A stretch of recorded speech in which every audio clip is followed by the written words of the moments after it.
His was the only boat to arrive. I think maybe it was a cow. I don't know. There's the thank you letter from Lyndon Johnson. There was even a monorail at one point to the east of us. Plus, everybody forgets about pirates. This is the coolest field trip I have ever been on. I don't know, but I've been told, keep on dancing, won't ever get old. Hello and welcome to the Long Island History Project, the podcast that brings you stories and interviews with people passionate about Long Island history. You can hear them all at longislandhistoryproject.org. My name is Chris Kretz. I am your host, and our opening music is courtesy of the Homegrown String Band. Taking somewhat of a different tack on today's episode, going a little bit bigger, talking about history, social studies, and civics, how we teach them, who teaches them, why we teach them. We're going to throw in a little rock and roll, and that's all in conversation with a woman who's a former Long Island history teacher, a once and future podcaster, a historian and radio DJ, and today's very special guest. So, hi, my name is Cindy Schwartz, and I'm thrilled to be here. I am a former teacher for over 25 years at the Wheatley School in East Williston, taught history, loved every single moment of it, was certified and still am certified in grades 7 through 12. Taught all the Regents classes, taught the AP classes as well. So history is my passion. I have a BA in history and a master's in history. Thought that I would be a college professor, but I love working with adolescents. It's just a joy to see them enjoy history and to create stories that they can remember and relate to. So that's really my approach.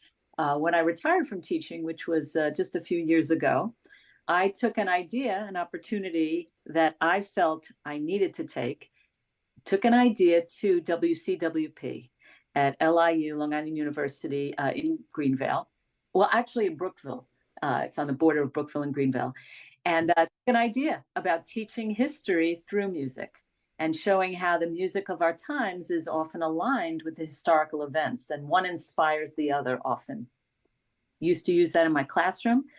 And the rest is history. I've been doing the show for almost 6 years, and I love it. And my Civics is Dead podcast, my concern about how social studies has actually been marginalized and sidelined to STEM studies of math and science.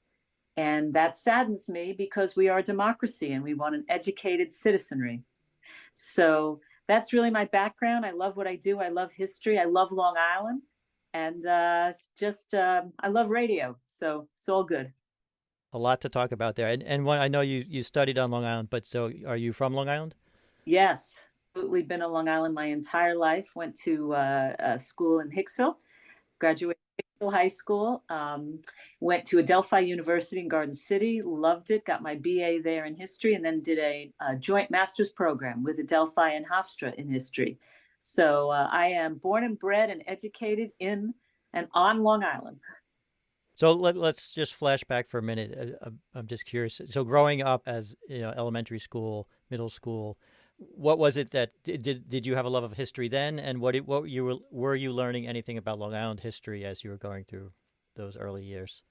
Great question, Chris. Honestly, I have loved history from the beginning, from the moment that I could read, actually. I was always reading biographies, autobiographies. Kids would get books and novels about, a myriad of subjects. And I always went to that book about, Davy Crockett.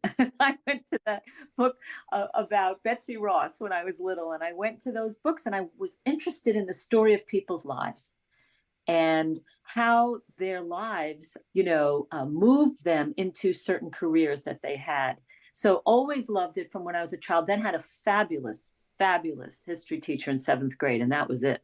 He was engaging, and it was at Hicksville. We called it junior high school then, not middle school. Hicksville Junior High School, and he was so wonderful, my 7th grade teacher. And then I had a series of excellent teachers after that, one right after the other at Hicksville, all engaging, all interesting, all relevant, all very proactive and experiential and really into debating controversial topics. So I just loved from one teacher to another teacher. And that was it. And I was going to major in history. There was no two ways about it. And did you make the trip to Old Bethpage at some point? Absolutely, always at Old Bethpage. And as a matter of fact, when I was in college, took some classes with Natalie Naylor. Hmm. I'm sure you know of her. She is, We you know, interviewed her once. Yep. yes, our iconic Long Island historian for sure. My department chairperson at Wheatley for many years was Dr. Paul Van Wy, who is actually president of the Franklin Square Historical Society.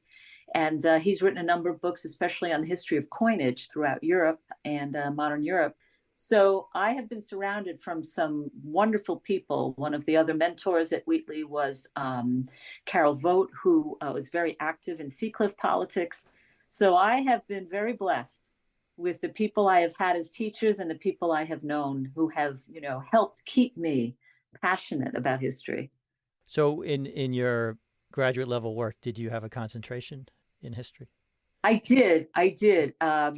Interestingly enough, in high school, I was fascinated with Russian history and Eastern European history. But once I got to college, because of a wonderful professor I had, see, teachers are so important. I'm seeing the thread here. Yeah. I'm sure, you might agree with that. The teachers, there's certain teachers, and I think that's why I also went into teaching, because I wanted to be that teacher for someone. Mm-hmm. Good.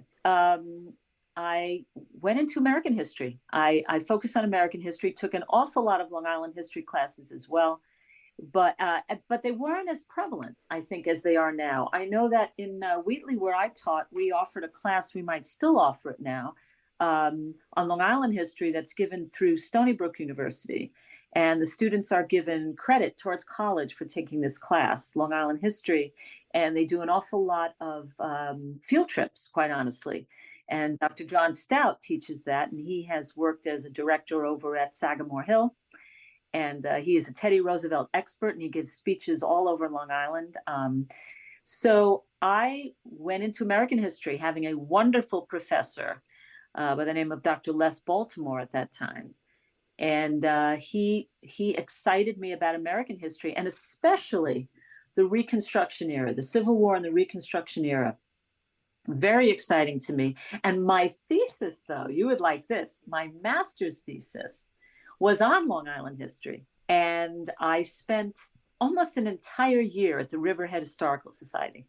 Okay. I would hope it's still there. I don't know. It's many years ago, but I spent almost an entire year there reading diaries of women on Long Island and attempting to see if I could find a thread or a way to understand the extent to which women were activists in an early women's liberation movement, the first wave, the suffrage movement on Long Island, and to debunk the notion that women weren't at all involved. Originally, I was looking to see the strength behind quilting bees out west and how that could, encourage activism among women just through conversation. Didn't find that on Long Island.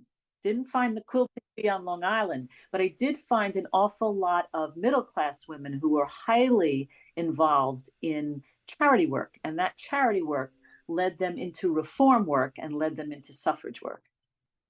So I might jump around a little bit, but just in terms of being a secondary school teacher, one thing I've heard from a number of guests who are involved in historical societies or historic houses is that they're not teaching Long Island history anymore, or they're not doing as many field trips anymore. I don't know, how does that fit in with your experience when you were teaching? Well, Chris, there's a lot that's changed in education, no doubt about it.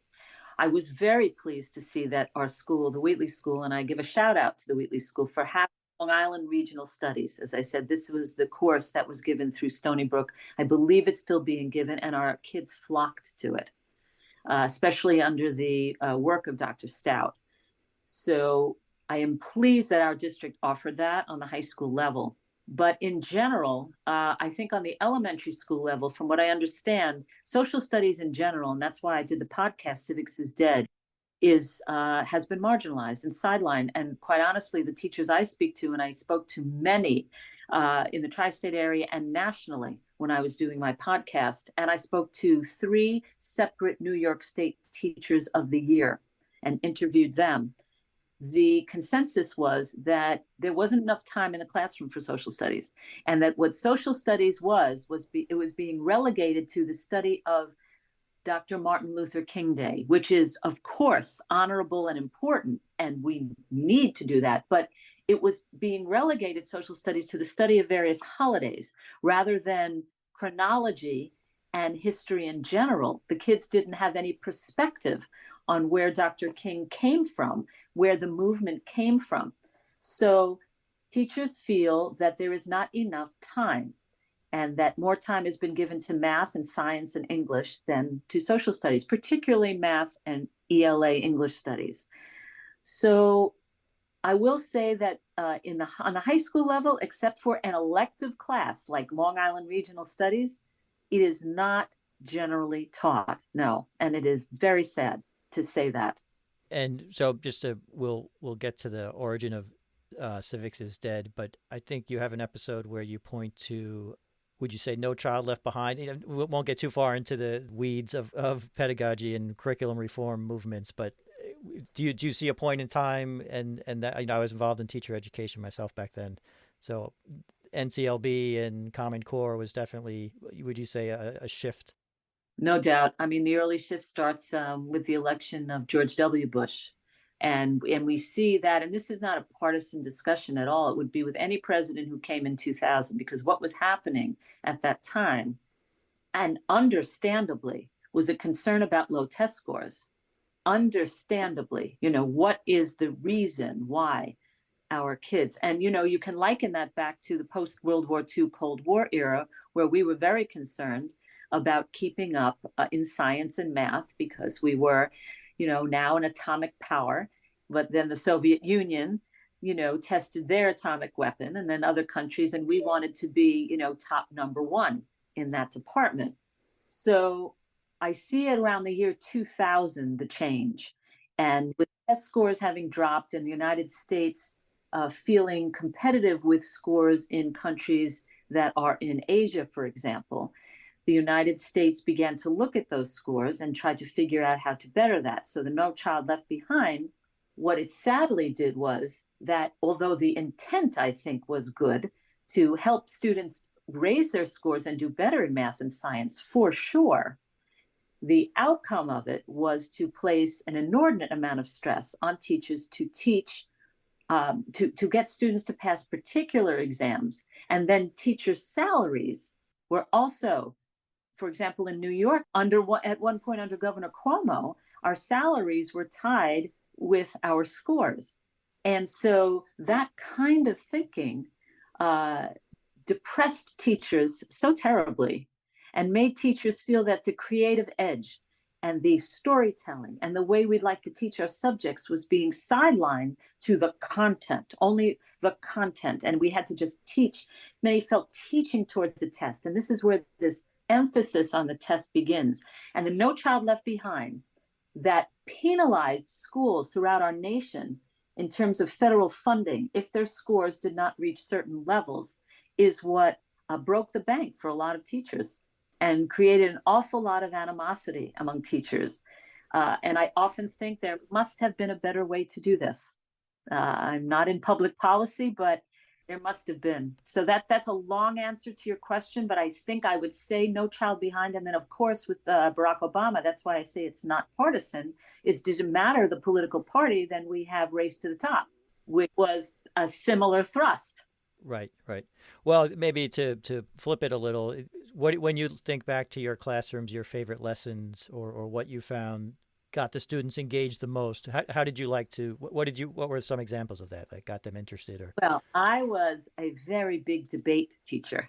And so if we were talking about, let's say, westward movement in the mid 1800s, and we were talking about, post-Louisiana Purchase and the move of settlers out west, we would debate with my younger kids, with my 8th graders, we would discuss the pros and cons, just very simple debates of pros and cons about moving west, from, how one actually does that physically, to the Homestead Act of 1862 that allowed for, 160 acres free for anyone who would stay on the land and settle it for 5 years. You got a license to have that land for free if you settled, to issues with Native Americans. Was this trip too dangerous to make, or what we call push and pull factors for immigration? What pushed people out of the East to endanger themselves in so many ways. And the hope on the positive for social mobility, was vigilantism out west. So debate style worked very well for my classes, pros and cons. I also did trials in my classroom. So when we were doing Andrew Johnson in the first impeachment we've ever had in our country, I had a student play Andrew Johnson. I had students play members of the Senate. We had students play lawyers, and we would research for at least 2 weeks. And then we would actually, the fortunate thing about my school at the Wheatley School is that there is a courtroom in one of the classrooms. So we had a courtroom, and because we have a wonderful mock trial, as so many schools have mock trial clubs. And also, I think that just the ability to relate information besides experiential work, if occasionally we need to lecture and we need to talk, but to make it a story. So I was very good at, I thought, storytelling. The kids told me that. I used lots of visuals, doing immigration, tenements. Sometimes I read stories to them from authors from the time, when we did The Jungle and we did the Progressive Era. I would actually read, it's a novel, but it's of course based on truth. And I would read The Jungle to them about conditions in the factory. So I think that those things engage young people the most, where they're a part of it and they can debate it and they can discuss it, because that is a good citizenry. We get that from Greece, I would tell them, debating, discussing, and from Rome and the Senate. And that's how we come to truth. So maybe we should define, just in terms of listeners that might not know, or the nuances between saying social studies and history and civics, and maybe we'll get into the civics discussion. So social studies, you were teaching, the curriculum was not just straight up history, right? There was more elements to it. Exactly. What else is bundled into that? Well, bundled into that are things like, sociology 101. We don't call it that, but in social studies, we study societies. We study how people react and interact in societies. We study government. We study how government is structured. We study problems and issues and social issues that societies face. So social studies is the study of economics. It's the study of historical events, but it's also the study of interaction among people. It's the study of geography. And quite honestly, the sadness to me is that we don't have separate geography courses, because geography is imperative to understand. I've always felt where you live determines how you live. So social studies is it's a big umbrella. And underneath social studies is the study of history, historical events, but also the study of, as we said, societies, interaction, religion, culture, without any bias. Teacher's job is not to be biased. The teacher's job is to just teach what we have seen and how people live, and let our students make up their minds about what they're interested in, what they want to know more about.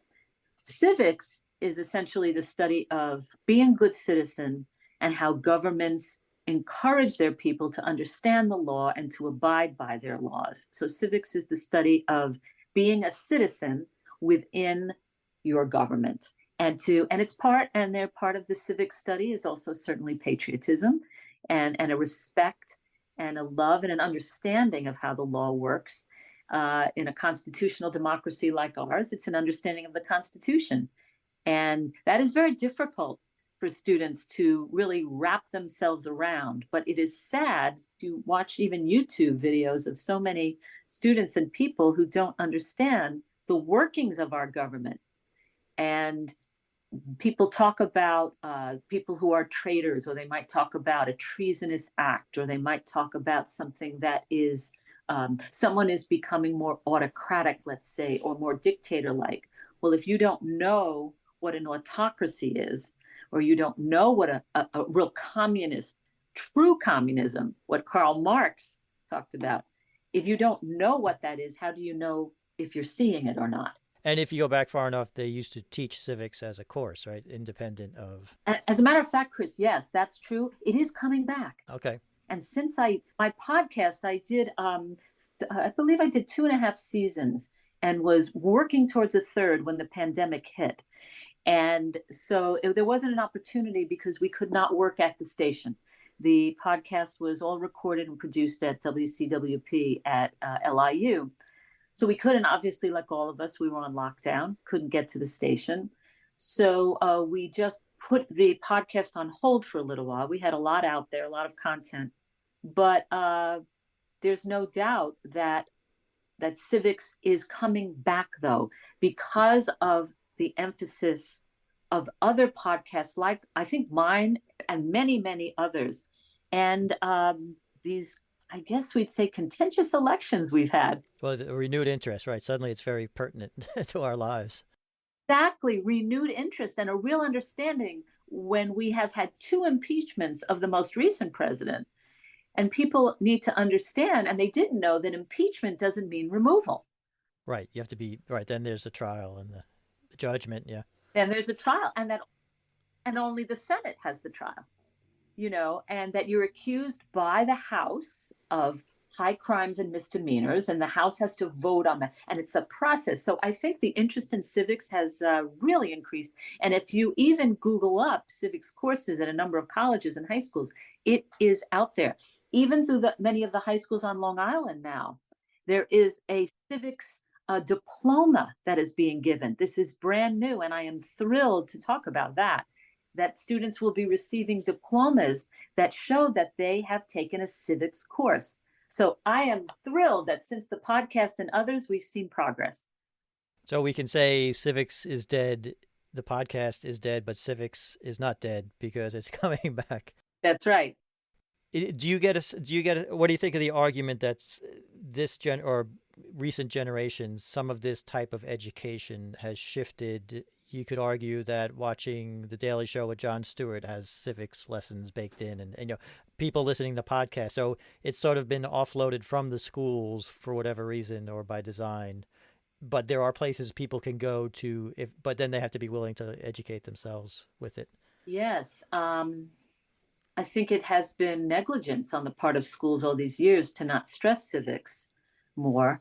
However, I'm, as I said, very happy to see that it has it is something that's being highlighted more in more schools. But I do think that, when you listen to a podcast and you watch these shows on TV as well, there are biases, and we hear, and they're opinionated. And an educated citizenry is, of course, one that hears a plethora of views, and then needs to decide which one agrees with more. But essentially what you need first is the foundation, because if you just go to listening certain shows and you hear someone's opinion, you can be easily swayed by that opinion if you don't know exactly first how the structure of the government is organized. For example, the impeachment. If you don't really understand the impeachment process and what the charges are for someone who has been impeached and what has to be proven in the Senate, for example, you might take the road of listening to your most recent podcaster and believe what they say without really. So the context. Yeah, I would hope podcasts, and I think I know for my own family, podcasts have encouraged family members of my own to actually look at the facts and to read textbook history about what has happened in the past. For example, Andrew Johnson, the first impeachment of our country, he didn't even show up for the trial. He didn't think it was necessary because he thought that the charges were ludicrous. And he did not show up, and he was acquitted by 1 vote in the Senate. So I do think we have to be careful about, and I think podcasts are fabulous. I am a proponent. I've done them and hope to do many more, and as are you. But I do think that we need to be aware that it can be often one person's opinion. And civics is dead, though, to be honest. I tried to be as balanced as I could with Rockin History. There is no bias in Rockin History. I present the events, what happened. I play music that is relative to the time, and that I say to my audience often, if this has interested you, please continue to research it and see how you feel about this. Yeah, let's segue into that. So what brought you to that? You mentioned recording at LIU. Well, so now we go back to before the pandemic. So we go back to 2017. And I had been I'd been teaching for a long time, about 20 years. And I had been toying with a way, I love teaching, but a way to bring history, more storytelling type history to more people. Because as I said, it concerned me that civics was not being taught, that also certain aspects of history were not being taught. When you have tests that you need to prepare your students for, state exams like Regents, very hard for teachers. If you're teaching AP, I taught a number of advanced placement courses. It's very hard to find time for social history, the kind that you want to dive into. For example, the gluten-free movement begins in the mid-1800s at the time of transcendentalism with a family known as the Grahams. The graham cracker was actually a way to have a gluten-free item. And he truly believed, Sylvester Graham, that it was healthier to not eat white flour. Who knew that? And I was very interested in teaching some topics like that I didn't have time for as I was preparing students for particular exams, because you're given a curriculum by the College Board and by the state of New York. So how this got started was I was toying with how can I bring the history of the red flyer wagon and link that with suburbia, and link that with the 1950s and Levittown. And these were things that I talked about in class, Levittown, but I didn't talk about the red flyer and the wagon and the white picket fence concept and all of that. So I brought my idea to Dan Cox at the radio station at LIU, WCWP, and he has been there a long time. He just recently retired from that position, but he is still there as a consultant and very active with the station. And now we have a new station manager, Pete Bellotti. Wonderful people to work with and for. So I brought my idea to Dan, and I said, what do you think about a show? Since WCWP has, they have a rock show every night from 7 to 9, and they have lots of different kinds of shows, and they have Project Independence on Fridays that deals and caters to the senior population of Long Island. He said, I love the idea. I love it. And he loves history. He loves history. He loves politics. So he loved it. And I went through a number of ideas, and we decided to start with the year 1960. And I did a show. I did 15 shows to begin. This is the Rockin History. Rockin History. We started in 1960. And I did 3 events that I thought within 1960 were important ones, like one political, one economic, and one social. And then I would align it with the music. And then we stopped at 1976. So that was, 1975, and we had 15 shows. And we got some nice feedback on that. And then he said, well, why don't you do shows on topics that you just love, that you don't have time for in the classroom? And I found that I didn't have the time to work in my classroom and also do my show. So it was time to leave the classroom. I still tutor. And to put myself fully into the Rockin History radio show. So it's been an absolute joy, and I love it every day. And many students have told me that they've enjoyed listening to it, helps them with their work, and other teachers have told me the same as well. So it's exciting. To keep it authentic, can you work with the original vinyl, or are you playing digital? It is digital. It is digital. And you can find all of our music playlists on Spotify. All of them. So if you type in on Spotify Rockin History, you'll see the names of the shows, the more recent ones, and you will see all of the playlists. And I think some of the music's really cool. And then it encourages you to listen to the show, which is Monday through Thursdays, 11 a.m. and a repeat at 11 p.m. if you're a night bird.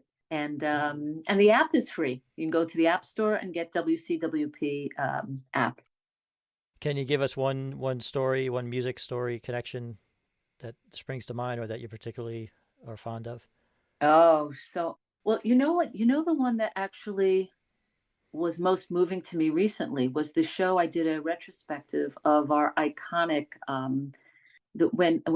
Fleetwood Mac, very, very sad.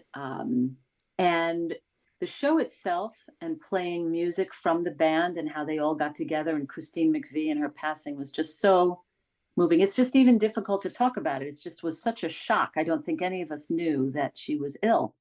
Any of us lay people, the entertainment world may have known. But that show in particular and the music, I had no idea the extent to which she had been a successful musician in England prior to her work with Fleetwood Mac. And that was so enlightening. And to hear some of the music that came out of some of her earlier bands. And she wanted to be an architect and an artist. And she was, she drew, and she was just a very interesting woman. So that particular show that I did recently was very moving to me because, as I said, from when I'm a little girl, I love biography. So I love that. So it's all been great. Today, I just recorded a show on the history of the water bottle. Okay. So just to keep it straight, the Rockin History, you're connecting it to music, but on that same show, you're also talking about these fun facts or stories or is that a different show? No, Rockin History is all about history and fun facts. It always is a theme, and the music aligns. So, for example, today's show that I just recorded on the history of the water bottle found out that it was patented in 1973, the plastic water bottle we used by Nathaniel Wyeth, who is member of the famous art family, the Wyeths. Yeah. Andrew Wyeth was his brother, and his father was an illustrator, as were his two sisters. But he was an innovator, and he was an experimenter, and he was a scientist, and he didn't understand why glass was the only thing we used for bottles. And he was told that if he tried to put soda or carbonated drinks into a plastic bottle, it would explode. And he discovered that it wouldn't, and he invented something called the PET bottle, and it's a very scientific name for the kind of plastic it is. So I thought that was a fascinating story. And water bottles really went back to the 1600s in England, when they felt spring water was medicinal. And so we've kind of taken that to today. So every show has a theme like that.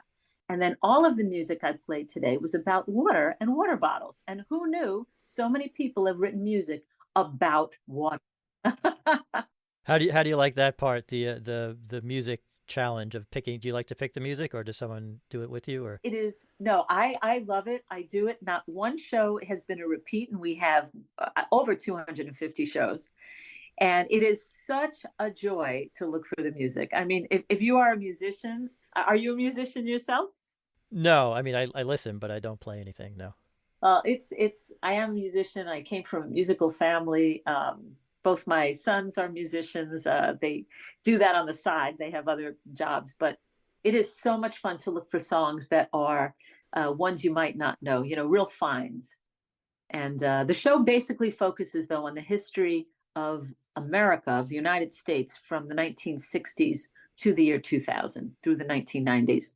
But every now and then we will dip our toe into the early 2000s. But as a historian, I'm sure, and as a librarian, that it's not really history yet, because we need time to reflect. So we don't go past 2000.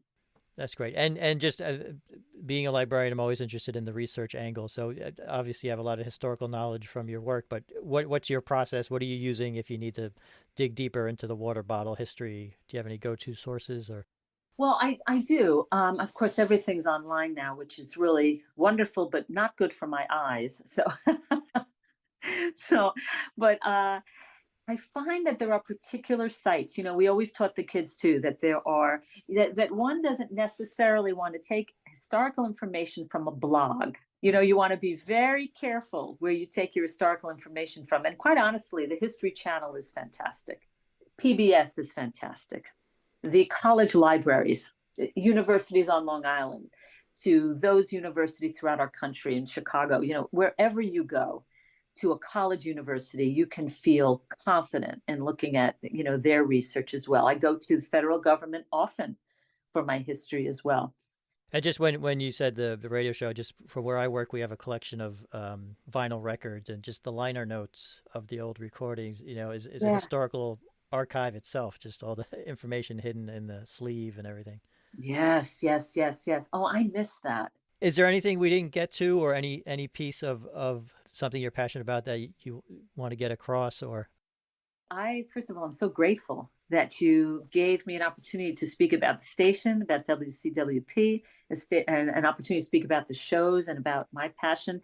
I will say, since you are a radio person also, that I have, I think, 5 transistor radios at home, because I do collect them, and I have to go look at I love them.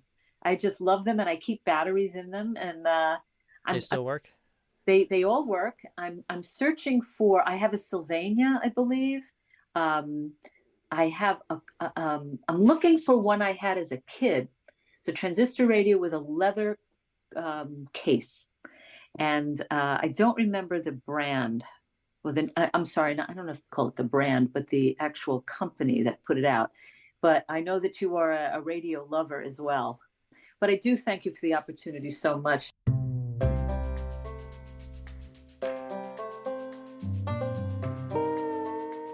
And thank you again to Cindy. You can catch her show, Rockin History, on WCWP on Mondays and Wednesdays, 11 and 11. That's AM and PM. We will have links in our show notes to related resources, including some audio footnotes to past episodes on suffragists and Natalie Naylor. And if you have your own Long Island history story to tell, some research you've been doing or a project you're involved in or just interesting family history, why don't you get in touch with us? We are at longislandhistoryproject@gmail.com. We'd love to talk to you. For now, that does it for this episode. Our outro music is Capering by the Blue Dot Sessions, used under an Attribution 4.0 international license. And as always, thank you for listening.